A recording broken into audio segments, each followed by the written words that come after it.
Oh, where am I? What happened?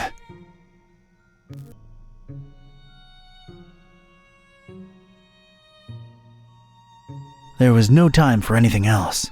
All I wanted was to get out of that dump pronto. That's the way out of here. Hey!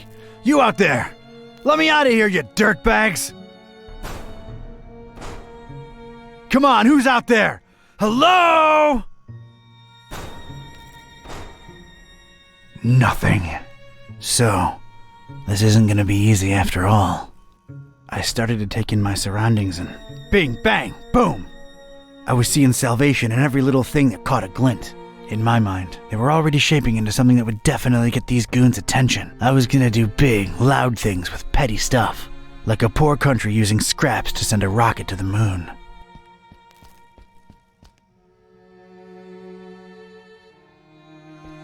This once contained soup like the Earth once contained dinosaurs. Made by the Good Soup conglomerate. I could use this.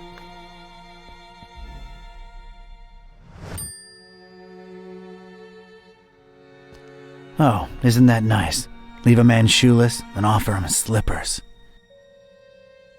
Well, yeah, they do look nice and fluffy and warm. But comfort would just distract me right now. I ain't putting on slippers unless I'm at home in my robe with a stiff drink, a Maurice Ventacool record, and a searing fear of the telephone. That's a lot of dense, sticky tar. Seems to be a lot of it around. It looks rigid, but not enough that you couldn't pour it. I can't just pick it up with my bare hands. Warning! This is an ultra-powerful fire extinguisher. You have probably purchased this item because you're either a hardcore forest firefighting enthusiast, you work at a kerosene factory, or you practice occult rituals involving high-temperature immolation. Please make sure your feet are firmly set on the ground and you're ideally leaning against a sturdy wall when you unleash this bad boy. Leave premises immediately if operating grip on extinguisher is lost. You have no chance to regain control of it. Oh, man. Do I really need to read that again? Extremely powerful, huh? Sounds like a rocket of a time.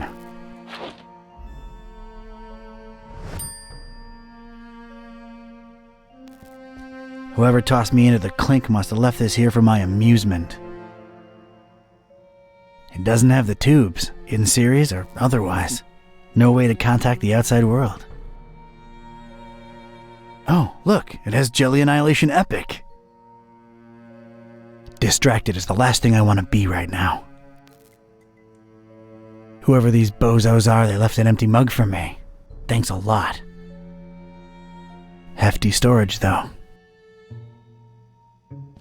Pennies to pachyderms, I'll find something to fill it.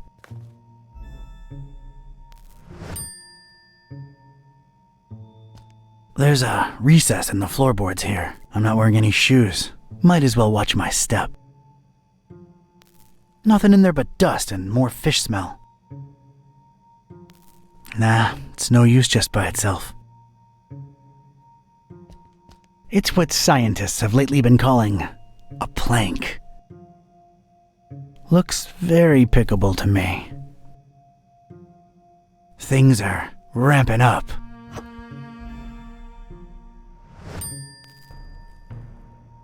A single shoe, part of a matched pair, lost, alone, makes me sick. We had our differences, that shoe and I. Haven't spoken since the separation. Like Mac Viper says, better to live in 2 socks than to die in 1 shoe.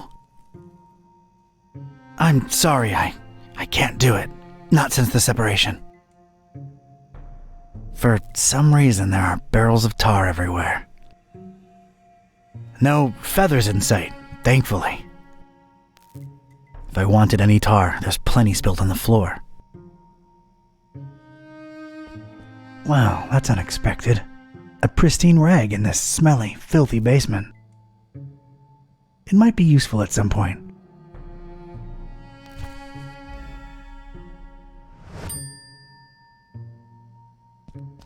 discarded food, fish bones, a flotation device, random trash. Useless and, furthermore, gross. Nothing there of any utility. Parish of Starry Knowledge Camp highlights. So, that's who I'm dealing with, huh? Looks more like a collection of mugshots to me. I don't want any of them around. Ever. That's an odd choice for a detention-type basement. The more I look at it, the more it weirds me out. Nothing there that's any use to me. Judging by its placement, it seems I'm in a basement. Huh, rhymes. Not much to see, but boy, does this sickening fishy smell float in from outside. I ain't getting past those bars without some heavy-duty power tools.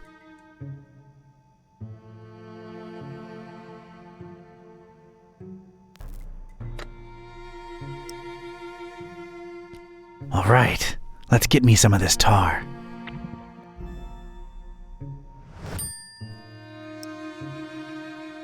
Here we go.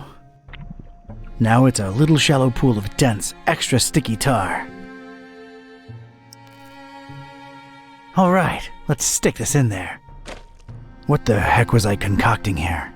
It felt abstract, ridiculous, absurd even. The foundation of a really far-fetched and scatterbrained solution to my predicament. But this was a pretty ridiculous adventure already, so I guess I was just adapting.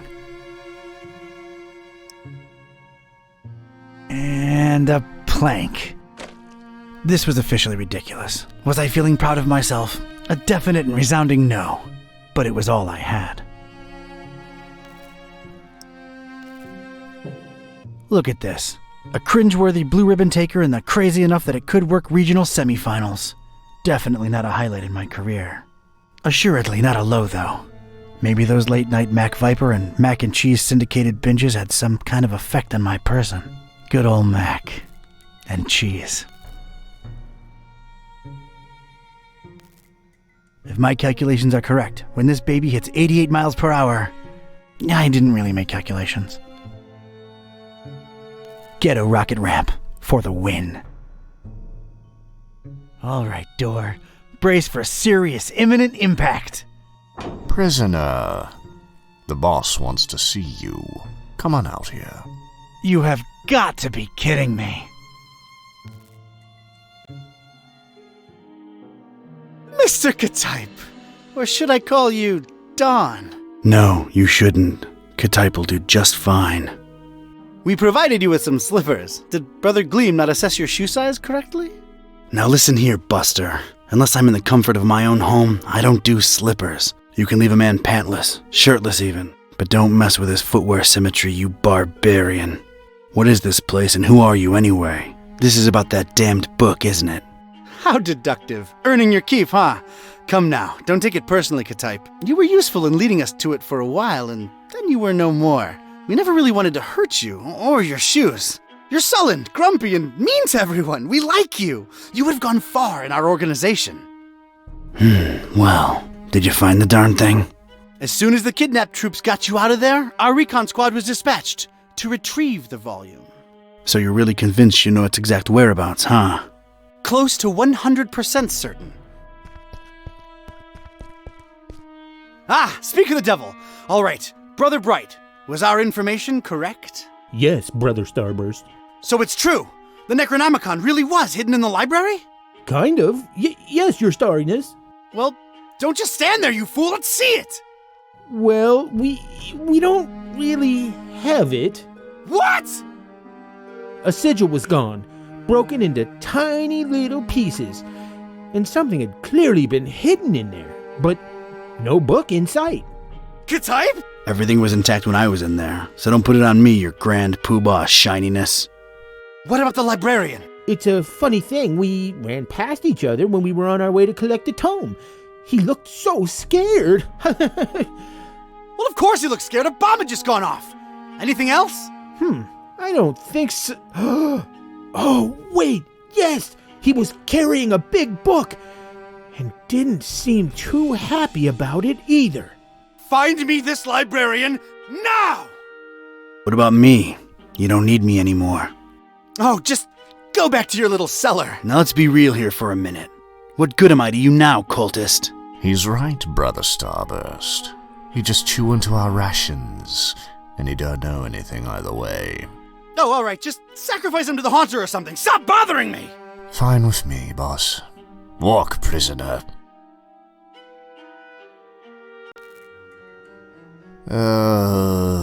I'm gonna need someone from rites and rituals down here ASAP. I'm about to do an R24-A. Come on, guys, you know the drill. Guys? Guys? Sheen? You out there? Anyone? Come on, you know I can't do jack until we fill out the SNF 187. You don't want any trouble with Code Union. We've been through this, people. Is anyone out there? Guys?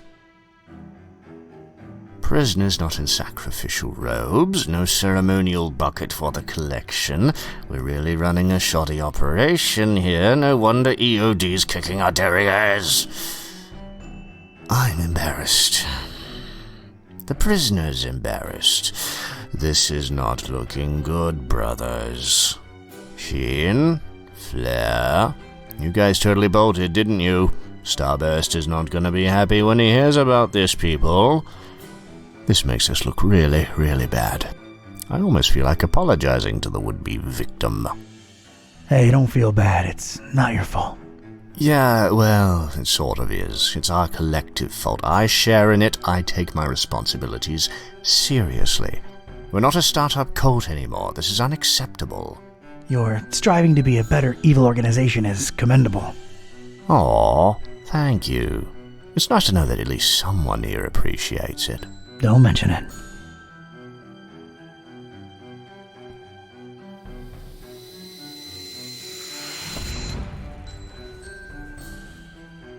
Sweet dreams, star lover.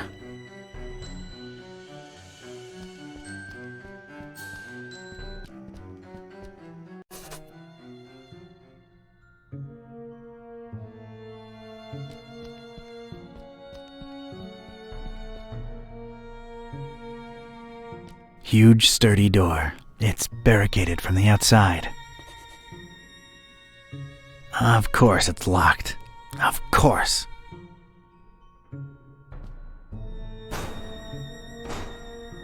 Barricaded from the other side. Makes sense that they'd shut me in here, but it seems that they don't think too highly of that Gleam guy either. I think I can reach if I leap. Only stars, no stripes.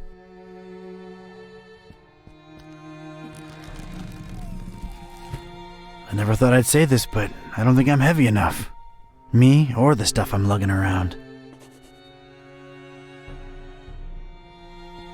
A heck of a lot of literature. Most, if not all of it, star-related. Figures. Gotta know them stars, I guess. Not in the mood for star stuff, really. It's a heap of astronomy-related instruments. Wait, there's a piece of wire sticking out from it. It's a very useful-looking piece of wire. Did I mention it looks particularly useful? I think I'd rather just pick it up.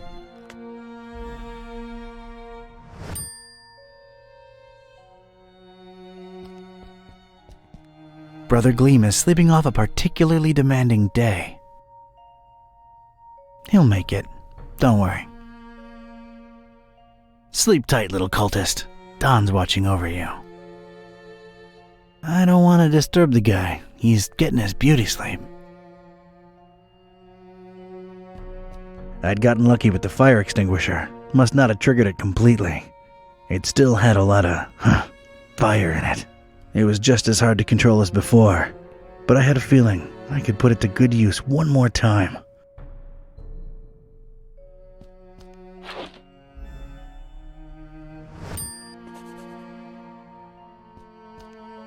A little color twist to the classic checkered temple floor. That's nice, I guess. It's really, really shiny. I'm using it as I speak. Not a particularly interesting starry cult desk, if you ask me. I'm not into this desk at all. Got a serious structural hazard over here. Looks like a healthy crack at it might spell its doom. I'm gonna need something to whack it good if I want out this way. I need something stout and hefty and swung like mad to bring that wall to the ground. It appears to be dusk outside. It's all about stars with these people for some reason. No way to reach it.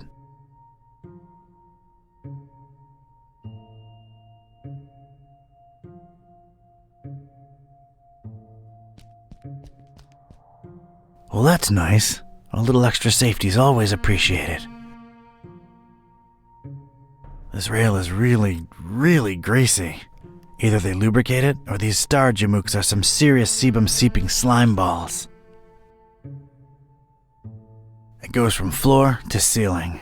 Something could slide up and down on it without much difficulty. Nope. It's an enticing ladder to some upper level. It looks very, very climbable.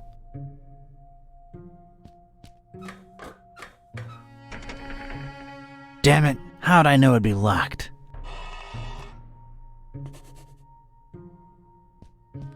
Looks like a hatch heading to an upper floor. Wonder if it's locked.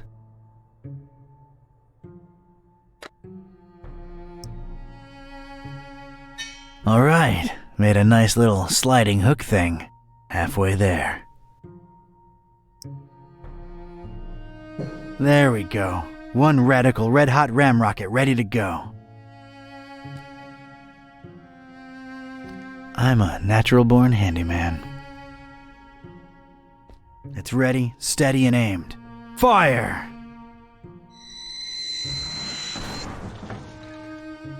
I hope I've done you proud, Mac Viper.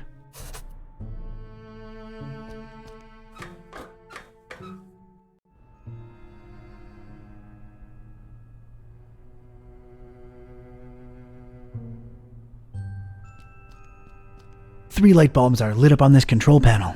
They're all red. They're probably indicating that something, whatever it is, isn't active. I think their only use is indicating stuff.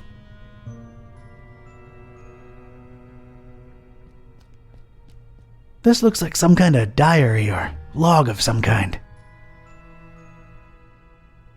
Unlike almost everything in this room, it looks new.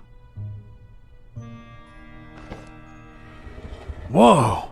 That seemed to make a lot of things happen at once. Alright, let's see now. October 13th. It's so hard to get accustomed to the sickening stench of this dreadful fishing town, but apparently it's important to him that we establish our base here, so we just take it. Decorating coming along nicely. No end to the work. A lot of long and boring entries follow. Seems like some kind of complicated records. Let me skip ahead a bit. Let's see. July 6th. We're all accustomed to the stench. It's probably imbued in everyone by now. Summoned the Haunter, and he came in a flickering form of a tall, swarthy man with skin made of ebony. Ignored my words and asked for the book, then disappeared upon my answer. We must find it, no matter what. July 13th. His incomplete form is frustrating. Must find the book. We must find it. That idiot Bright left the hatch open and Lumen snuck up here into the summoning chamber to try to get the Haunter's mark. What did the fool think would happen? We don't even bother storing their ashes in the urn anymore. Just leave them there as a reminder to anyone stupid enough to try that again. August 6th. Sister Halo's matchstick hobby proved to come in handy. Praise the Haunter! I could scarcely believe my senses when at last she finalized the structure and Brothers Bright and Gleam dropped the cannonball on it. Not only did it not destroy what she built, but it lodged itself in the circular space above the stone and is exerting such pressure on the latticework that you can take a shovel to it and it won't cave in. It's good to have some smart people join the race for a change. Only she and I know how to breach it and get to the stone, so that should at least keep our numbers from dropping. August 7th. Private investigator making waves in Darkham looking for leads on the book. Might be a dark blessing in disguise. We just stay on his tail and track him to see if he digs up any leads. The book? The Necronomicon? Is that me they're talking about? August 13th. Rejoicing! It's very possible that the hostess's fetch dog has sniffed out the book. Time to retire him and go for the prize ourselves. Hostess. Why did that sound familiar? Anyway, that crazily angled stone. I wanted it. If only to get back at these star-obsessed maniacs.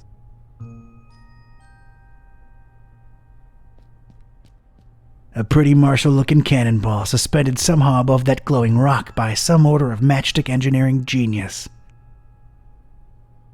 It's probably there as an extra deterrent to anyone wanting to snatch that purple thing below. It looks really heavy. Like, really heavy. It's held in place firmly by the match's structure. Quite impressive, and unmovable. A delicate and intricate latticework of what looked to be matches, surrounding some jagged, shimmering stone and somehow supporting the kind of cannonball what looks like it was made to bring down battleships. I realize how crazy that sounds, yet here it is before me. It's made out of matches. Matches. Matches. Matches. Biting my lip, eyes half closed with anticipation, I flicked my finger at one match, then another.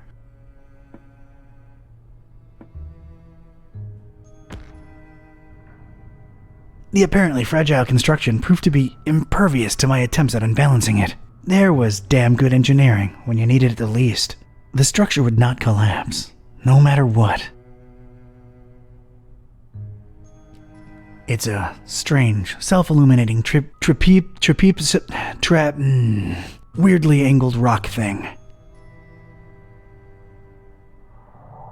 Its placement and the highly original security system tell me that this dingus must be of some critical importance to these starry knowledge jamooks. It could be red, or purple, or red and purple at the same time. Hard to tell. Shiny. I'm not the kind of Joe what believes in the woo-woo, but this thing gives me a tough run of the heebies and jeebies, while at the same time, kinda calling to me. I really want to get my greedy private investigator paws on that crazily angled stone. The dubious match-constructed security structure won't let me get my hands on it. That's some kind of occult scratch. Looks to symbolize that shine rock on the pedestal. It's making me a little uneasy if I'm being honest. It's just a drawing. Eerie, but a drawing. I examined the darkened stone altar that held the trapezohedron. Creepy thing. Unusual markings adorned all sides of it. It looked as though it had been subject to intense high-temperature conditions more than once. I shuddered at the thought of it being sacrificial. Fine dust surrounded it on all sides, gently blown to and fro by the draft coming from the open hatch.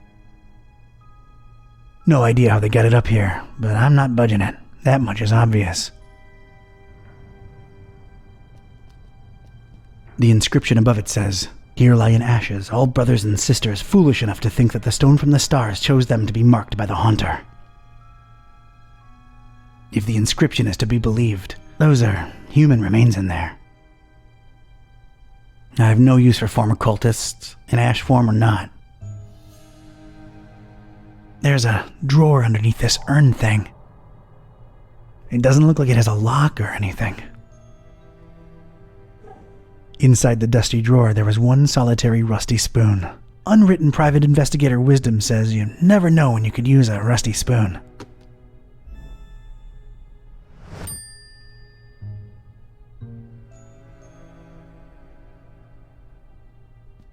These dummies tried their best to tar the windows up, but an intense orange light symbolically shines through. It bathes the crazy matchstick structure in a warm glow that strikingly contrasts with the whole starry death cult thing. Dust motes in the light and everything. Nice. Yeah, I know I don't get enough vitamin D, but this is not the time or place.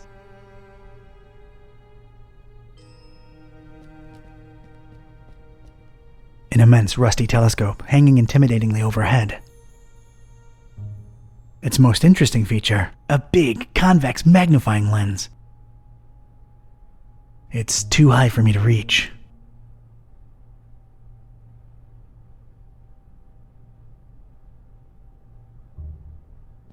Looks like these cuckoo birds tried to tar up the windows and failed miserably. Why not just buy some shutters or... what am I saying? They're completely bonkers. I've played with tar enough for today.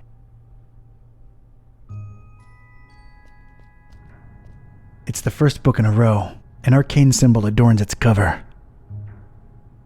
I guess it must have some importance to these starry loons for them to display it like this. I've opened it at its bookmark. The stone from the stars is a window on all time and space. It is within it that the haunter sleeps while the yellow sun reigns, and it is from its circular gate that the haunter's incomplete form rises when the words are spoken. Nor shall he ever rise in his true form until the forbidden book be by his side. No end to the work.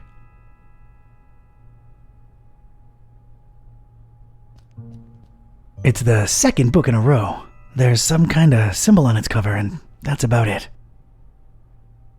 I guess it must have some importance to these starry loons for them to display it like this. I've opened it at its bookmark. It is known that touching the stone from the stars might cast upon a mortal being the mark of the hunter. But none should do it unless prepared to face his cold black flames and turn to ashes and dust. No living soul can know whom the haunter chooses to mark and grant vision beyond time and place. No end to the work. It's the third book in a row. The cover consists entirely of a weird symbol. I guess it must have some importance to these starry loons for them to display it like this. I've opened it at its bookmark. For the butcher is the end of all, and the followers of him who lingers at the night's threshold must keep the slaying one from ever setting eye or laying hand upon the book. The butcher brings but...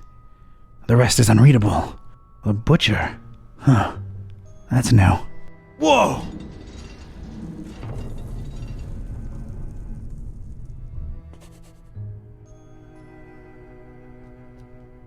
Looks to be quite powerful. It's a magnifying lens, the convex type. I don't think I can pry it out with my bare hands.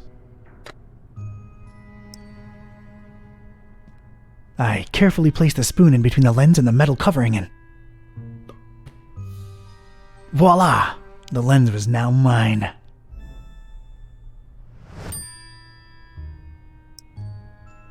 I got this convex lens from that huge telescope. It's filthy. Blech.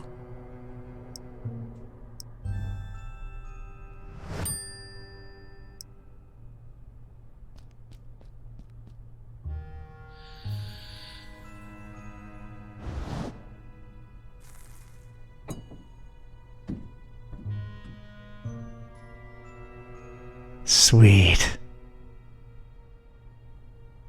I think I can pick it up now.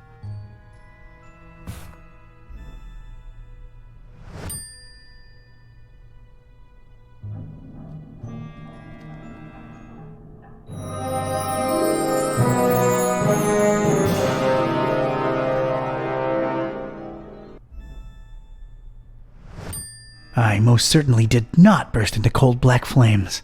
So much for this numbskull cult's credibility. It did feel, weird. Weird.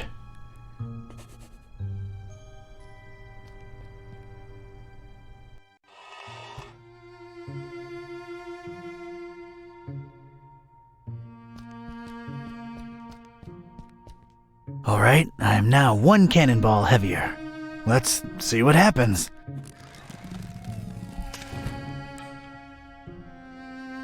That was a first. And a last. It's the former standard. No, it's just a flagpole. It looks really useful.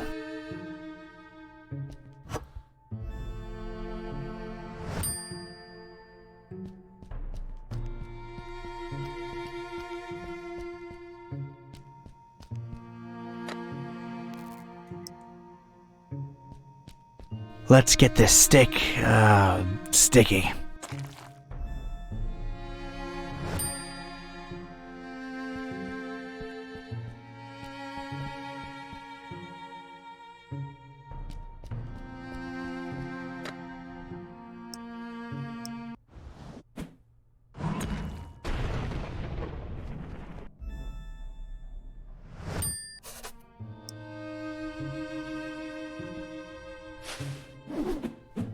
There's just one thing I want to say before I do it.